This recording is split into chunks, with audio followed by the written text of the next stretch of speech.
Super Supportive by Sleyca. Chapter 203, Herd Creatures, Part 1. Wake. Awaken, my soon friend. Alden, wake up. The whispered urgings were accompanied by a soft smell like toast and citrus fruit. Alden opened his eyes groggily to see that a lamp had been pulled out of the wall above where he lay. It was a glowing white box that made him squint and shade his face with an arm, clad in the navy silk pajamas he'd bought during his shopping spree at Needle and Wheedle. The sight of the pajama sleeve reminded him that he was wearing them as aureate coverage, which reminded him more quickly than the surprise lamp could that he'd gone to bed in the cottage at the Art sibling hold. And the person whispering at him, using 3 different Artonan words for wake up, was his host. Alden rolled onto his side to see Stuart standing at the edge of the bed, holding a ceramic cup full of something steamy. Through the transparent wall behind him, the view was of a dark forest and a stream that flashed with zancies. Alden checked the time. It was just before 8 in the morning on an Isidora. But there was a couple of hours sooner than he had expected to be up. He'd gone to bed late and set his alarm to account for the time difference as well as he could. "This is so early for you, isn't it?" he asked. They'd spent a few hours together last night, quietly taking care of their own separate work. That had been a comfortable change of pace from most of their previous visits, companionable studying, without either of them needing to explain difficult personal matters or worrying about how they were conveying complex subjects to a person with an alien background. Stuart had been catching up on schoolwork he'd missed due to votary duties. Alden had reviewed the instruction manual for the lab car and made a tentative plan for one of his nightmare Bokobov kills. This was the high preparation scenario in which he would lure the demon into a trap. When he'd thought of questions about the mechanics of the plan, he'd kept them to himself out of a desire not to break the mood of their study session. He could wait. Stuart was willing to be used as a sounding board and source of information, but it was too easy to spend hours doing nothing but using the knowledge in his head and the resources he could provide. He'd been busy practicing a spell that joined pieces of stone together, and he'd seemed to be enjoying it. "It is early," he said, after Alden had climbed out of bed and accepted the cup of grain tea from him. "I'm sorry to wake you, but something I was trying to make available to you has been made available in a less convenient way than I wanted, so we have to take care of it now." Stuart was wearing a tannish brown turtleneck sweater and matching pants. He had 2 modes of dress that Alden thought of as normal for him: his black Leaf Song student wizard uniform, plus or minus layers, and the tunics with embroidered belts. This was more casual than either. "What are we doing?" "Going to see a Bokobov." Alden paused with a cup just shy of his mouth. "Really?" "It will be good for you to be in the presence of one and experience it with your senses." "What should I wear?" "Whatever you can comfortably dress yourself in quickly," said Stuart. "If we leave now, I hope we will be able to spend time with the animal without encountering anyone else." "Hope to see nobody, might see somebody, petting zoo experience?" That combo hadn't been covered by Tuck and Yino. "All right." Alden took a sip of the tea. There was a piece of peel floating in it. "I'll be quick. Thank you for taking the oranges to the house." He glanced toward the corner where the 3 large bags had been when he went to sleep last night. It was now empty. Alden had brought the oranges as a gift to the sibling-hold residents and a buffer for the fruit baskets he'd made for Stuart and Emban so that they wouldn't have to share. Everyone gets an orange, Emban gets her own bananas, and nobody asks Stuart's for a taste of his personal supply. That was the plan, anyway. Last night, though, Stuart had been in a punitive frame of mind toward his parents, so Alden and the oranges had come straight here. I'm sure the artists were all utterly devastated not to be graced with my awkward human presence. You didn't eat them all yourself, did you? I put them on the gifts to the house table. I hope they like them as much as you do, said Alden. Give me a moment to get ready. Only a few minutes later, they were headed toward the Summonarium, the sound of their boots muffled by damp leaves. Alden wore the purple-brown shirt he'd arrived in yesterday. He'd opted to carry a Peziva in his messenger bag, in case they did run into someone who needed to see the commendation. Where are we going to meet the Bokobov? Rel had it delivered to the school, Stuart said in a tone that would have been worthy of announcing that his brother had the animal shipped to the heart of a swamp infested with leeches. The rapport school? Alden asked. Yes. Do you not like it? It's a wonderful school that provides an unmatched education. I do like it. Oh, good. But you definitely don't like something about this, he thought. The Rapport 1 campus is near enough that I walk to it on a few occasions with others, said Stuart. We started at the End household and traveled a whole day's light to reach Root. Root? That's what the town is called. The school isn't far from there. Rapport 1 has towns? Only one. This is the largest of the rapports, but not the most populated. They'd reached the seminarium. On a whim, Alden held his breath. By the time he had to draw it in another, they had arrived in a new location. This is the best seminarium I've ever been in. I thought you liked the Sky Chamber in Vethedia. I've been feeling sorrow at a small failing for not letting you enjoy it on the way to Healer Yenus. And then on the way back you were addled. She said I was fine, Alden protested, before bending over to get a closer look at a description painted in a dark pink on the floor. It was beside the circle of logograms and unrecognizable symbols of the two of them had just arrived in, and his translation flashcards were helping him read it. This is for sending and receiving people of the triplanets and people of the world that speak of our existence and hear us speak of theirs in reply, it said. He walked over to a more squarish patch of symbols, and he read the pink explanation nearby to see that this one was best suited for sending objects.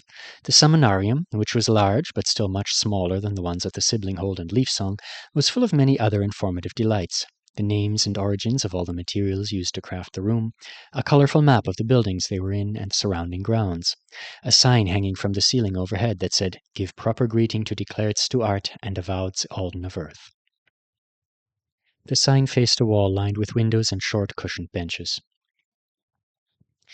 That's where young students sit to wait for their turn to leave, or to listen to instructors explaining how seminariums function, said Stuart, tilting his head. I haven't personally seen others, but I think it's normal for seminariums in first schools to look similar to this one. We're in a first school, said Alden, like Gwenlore's. The school here is for all ages. It provides a proper education until a student is ready to apply to a university. Classes for adults are held here as well, by request, but those are just as often conducted as someone's home. It depends on what facilities are needed and what everyone is in the mood for. Despite his willingness to explain, Stuart seemed antsy, so Alden quit reading all the helpful descriptions and followed him out to one of the room's 2 exits. It led them outdoors to a large patio filled with rough stones and enclosed on 3 sides. Behind them, the building rose 3 floors to a flat rooftop with a railing, and then, a bit farther back, it rose several stories more into squat dome towers that blotted out the stars. To their right, a wing of the school took the form of a similarly shaped tower, almost as wide as it was tall, with windows, most of them dark, looking down on the courtyard where the 2 of them stood. The student house is for those who stay on campus, Stuart murmured, taking in the direction of Alden's gaze, and those on the roof are of an unyielding tree that grows farther up. He nodded toward the third wall of the courtyard straight ahead, which looked like packed dirt that had been pierced and latticed with roots. A person could have climbed it easily and found themselves standing on sloping, forested ground. The same trees that stood around the Sibling Hole towered there, their height made even more startling by the fact that Alden and Stuart seemed to be at the foot of a hill. Or so Alden assumed until Stuart led him out of the courtyard to a staircase set in the hillside, and he discovered that they were actually quite far uphill from the perspective of someone arriving on the other side of the building. The school had been built partway up a large slope. As they walked down the stairs, each step lit itself for them when they approached, then dimmed when they left it behind. To their left, the smooth, dark wall of the building grew taller. Before they reached the staircase's end, they turned aside and passed in front of the school, crossing a leveled front lawn to reach a circular patch of bare soil. An animal stood in the middle of it, making snuffling sounds as it walked around a twig that had been shoved into the ground. Something that looked like a shiny coffee can was waiting at the edge of the bare area. While Stuart bent to pick it up, Alden stared at the bokoblin. That is one big bioluminescent bison. He had looked at pictures of bokoblins when they'd picked the animal as his probable demon. He knew it was supposed to be a simple creature that minded its own business and ate plants and grubs. So he felt ridiculous when the first thought that crossed his mind, after wondering why nobody had tethered it or fenced it in, was that it didn't look very evil. He wouldn't go so far as to say it didn't have an intimidating air about it.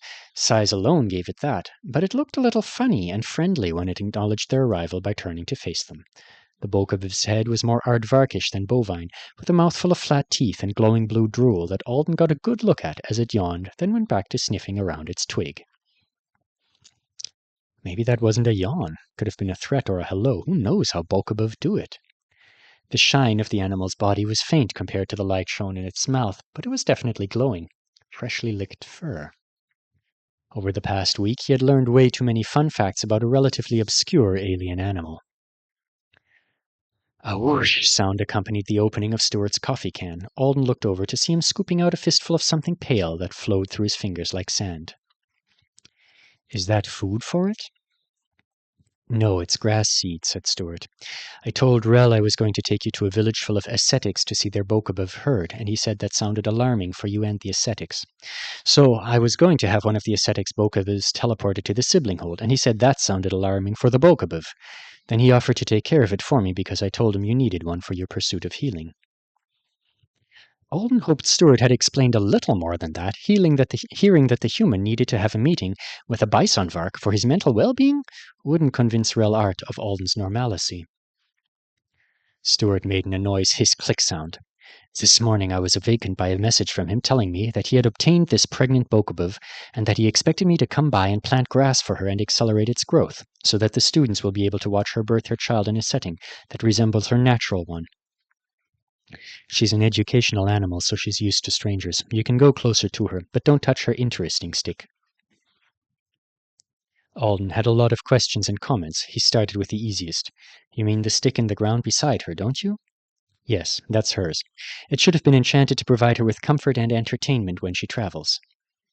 Bokabuv pacifier. Okay. Alden took a few cautious steps toward his unexpected educational experience, then stopped. The Bokabuv might not have had fangs or an aura of corruption about her, but she was still big enough to headbutt him back into the sibling hold, or stomp him into an early grave. Hello, he said. You're a good Bokabuv. The best. You have never seen another one, Stuart said from behind him. Congratulations on the baby Bokabuv. Do you mind if I come a little closer? She doesn't. Look at her behavior. She is content with her interesting stick and whatever she just dug up with her snout. Sure, the Bokabuv and I are just getting to know each other. Plant your seeds. Alden had taken just one more step when the sound of Stuart casting made him look back. The spell was unusually conversational, and he thought a couple of the words sounded familiar. The system was even translating it. A spell chant containing a lot of clear language wasn't common in Alden's limited experience. Symbolic sounds, spell-only strings of noise, Portilot's hooting, while he was healing Zeradi Und, must have had meaning, but it wasn't words. Yet here Stuart was, telling the seeds in his hand about other seeds that had been carried by wind and various animals to find fertile ground in this land over the ages. Then he said, "By my blood," and tossed them over the soil. Alden sensed a presence around himself for a moment, not touching him, not about him, but definitely asserting something strongly in his vicinity. It was hard to tell in the dark, but he had the feeling that Stuart's handful of seeds had been dispersed more evenly than the throw would have done on its own. Stuart threw another fistful quickly, and this time, paying more attention, Alden noticed that some of the tiny seeds landed on him. He managed to catch one against his cheek, and he held it in his hand for a second as it slid into the gap between his index and middle fingers, then fell through, aiming itself for the dirt. Stuart closed the canister. Did you finish your grass planting that fast? Alden asked.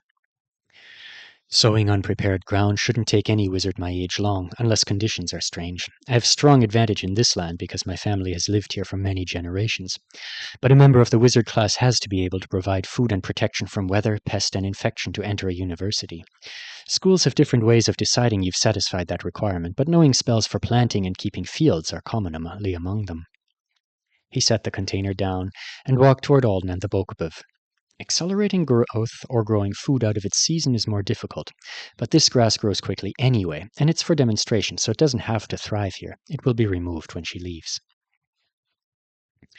Alden watched him stride confidently toward the animal. Do I have your permission to use my skill on you if she attacks you? That's not going to happen. At least let the contract send you to a house of healing this time instead of bleeding all over the grass seeds while I fight her to get your arm back. The hand Stuart was stretching toward the Bokabuv didn't stop moving, but he did say, I was going to cast pleasant spells on you later to test your skill, but I think I should pick less pleasant ones. He placed a hand against a glowing haunch. Come here, how do you expect to end the demon in your dream if you won't pet a docile animal? With a shield and possibly explosives, said Alden, approaching. I was trying not to make her nervous. I doubt she's ever met a human before. You were worried about that when you introduced me to other Alden, remember? He stopped beside Stuart, and the Bokabuv only gave him a curious turn of the head when he reached out to touch her coarse fur. It was matted and crunchy instead of damp, like he'd been expecting. So the glow lasts even when the drool dries. Hi, he said, patting her a few times. She had a smell. It wasn't a powerful odor, but the funky, sweetish scent with blue cheese undertones didn't encourage him to bury his face in her fur. He walked around her for a while, trying to focus on the experience of being near her. Stuart said having real memories would make Yenopezeth's job easier when they built the dreams. I'll reframe the situation and realize the nightmare is over. I'll realize I'm strong enough to take action and change the outcome if it were to happen again. Really realizing it instead of just comprehending it in a factual way, that was the goal. Eventually, when he was satisfied that Mrs. Bokobuv truly liked his company and had peaceful intentions, he squatted in front of her and looked up, getting a sense for how big she was compared to him. A few steps away, Stuart was using his aureate, doing something to increase moisture content in the dirt. The Bokobov stomped toward Alden, probably wondering why the visitor who'd been massaging her and talking to her had suddenly stopped and gone lower to the ground. Alden leaned back just in time to avoid a rope of glowing slobber. Her snout, covered in dirt, came toward his face. He barely managed to divert it with one hand and catch himself with the other before he could be fully knocked onto his back. I'm not dressed for wallowing on the ground, he told her in English. Good girl, let me up. Come on, let me stand up, please. He managed it without getting filthy, no thanks to the Bokobov, who had clearly decided that his face would be improved if her snout and tongue were in contact with it. Instinct, Stuart said, finishing up with his aureate and coming back over to watch Alden with the Bokobov. You were shortened by her side, and you must have looked like you needed to have your fur washed. I'm not a little Bokobov, Alden said, rubbing her shoulder. Sorry. It would be reasonable to imagine a demon that was once as she is now being directed by similar instincts, to protect the young, to be closer to them, to separate them from danger. Parental instinct. Alden's hand paused on the warm fur. I know you told me how demons like that can behave, how they're what they were in some ways and changed in others. I understand. Even been planning with that in my thoughts, but when I imagine myself back on Thagund, trying to protect myself and Kibby from one, and I think of what would happen if I failed, they're more like monsters. In your dreams, they'll be whatever you and healer Yeno choose. If you think it is more soothing for your sleep and your mind to kill a demon sharpened by rage and aggression towards you, then you should do that. You don't have to complicate toward perfection in this manner. You are in search of healing, not a future like mine. A future like his? Going to places worse than Thagund, fighting there against chaos and the broken creatures it made, dying there, likely, so far from home. How many people would search for a life like that unless they were ignorant about how bad it could really be, or invested at the familial level? Some, I guess, not many, I bet. I want to think about it the right way, and I am an avowed, so meeting demons is always a possibility. You are someone who will not turn your eyes from the chance that danger may find your world. Stuart sounded so satisfied about that. One who readies himself for storms under skies that rarely hold clouds. Earth is fortunate to have you. Alden blinked at him. Giving me praise so grand it induces vague feelings of distress about my obligation to my species is so on brand for him. You do remember that I was going to take the flyer off of Earth and save myself before the situation with Zeredi Unde happened? I won't forget the story of your recent trial. I have contemplated it several times already. That was concerning in its own way. You should leave when leaving is suggested in a situation like that, Stuart said. If a world is lost, what good would come of being lost with it? You prepare yourself for terrible outcomes that aren't hopeless. I was thinking more about how I might eventually be summoned somewhere to fight demons than about Earth being lightly corrupted and me needing to fight them there. But yes, being prepared is good, even if I'm not searching for a future on the path of highest intensity. I think you mean onus. No, I'm pretty sure I said it right, Alden thought. They petted the Bokobov in silence for a while longer until Alden was surprised by a sudden brightness. Stuart's pale aureate was laced through the fingers of one hand, a diffuse golden light shining from... Is that a modified version of the symbol of the lantern from my book? Can I ask him if it is without being way too suspicious? Alden, said Stuart, drawing his hand back a little, which made Alden realize he'd been leaning closer to get a better look. Nobody should summon you to end a demon. He was frowning. Alden suddenly noticed how odd the Artonans' timing was for bringing out the light spell. They'd been operating by Bokobov glow since they arrived here, and now the sky was lightening as sunrise approached. I think you would have difficulty finding a wizard who would let you kill a demon strong enough to be hazardous to you, Stuart added. That sounds like an exaggeration, said Alden. Your skill is lovely. I know you're striving to better it in ways that will make you a more competent protector, but you aren't as well gifted for fighting demons as many other avowed. Not right now, maybe, not if you look at the profile that isn't true. Your father said I was very whole and implied I would spend some time doing scary things in the future. Slowly, Stuart said, How scary did you think it was going to be? Alden shrugged. I don't know. Now, thanks to her, he knew Jeneth Art wasn't imagining him as some kind of super warrior who would get fired out of a cannon toward the nearest chaotic entity. But he couldn't say that his anxieties about being useful enough to warrant the primary's interest in the first place had disappeared. I'm not sure how to answer your fears if you don't tell me what they are, Stuart said. I'm not going to tell you all of my fears right now. Let's enjoy the morning with our Bokobovs. But some of your worries are probably my fault. They aren't. Father wouldn't summon you to fight a demon. He can do that himself. I know. You were very remarkable when you held me with your skill. I believe you have prodigious natural gifts that would help you to excel beyond the usual for an avowed. If that is true, then one day, when you're older, you could assist newling squads. Alden had been on the verge of a snippy insistence that Stuart drop it and focus on something else, but hearing, I felt your being, and it took me half a second to decide you were a prodigy, followed by, and so maybe when you're 30, adolescent knights might find you useful enough to have along, was distracting him. He wasn't offended or relieved. He wasn't even surprised, since he was getting confirmation of what he'd already mostly known. He was just digesting it all. Too slowly for Stuart, as it turned out, he thrust the hand holding the Aurea toward Alden's face again to get a better look at him. And, he said, working with knights would ensure that your gifts did not languish or your growth stall. Noting your potential and deciding not to let it be wasted, it is a desire in opposition to sending you to battle something beyond you. Alden squinted against the light, and Stuart dimmed it. I didn't think your father was someone who threw reabits at demons to see what happened. I kind of worried for it for a few times, but I never thought it was the most probable thing. But I still have to live with the fact that not every summoner will be nice or worried for my safety. He rubbed the Bokobov again. So, just in case. Stuart was staring. It was the variety of Stu's stare that looked like it had volumes of thought behind it. Probably 100 new notes were being added to his mental profile of Alden to be completed later, hopefully not with the help of Earth's internet. Don't think about it so seriously, said Alden. We're having an easy morning with each other, and that we should talk about this until I fully comprehend and appreciate your concerns, and then I will help you with them.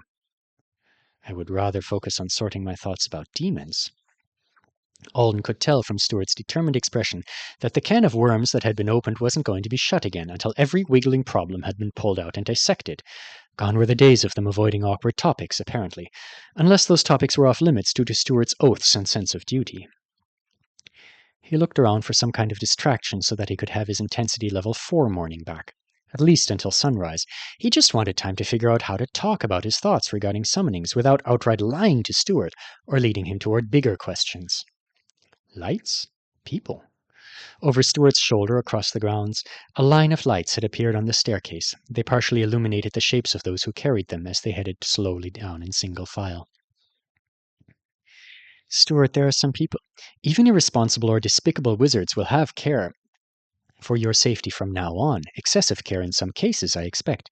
I have wondered if it might not annoy you in the future to be deprived of challenges that are a match for your courage. Alden looked back at him.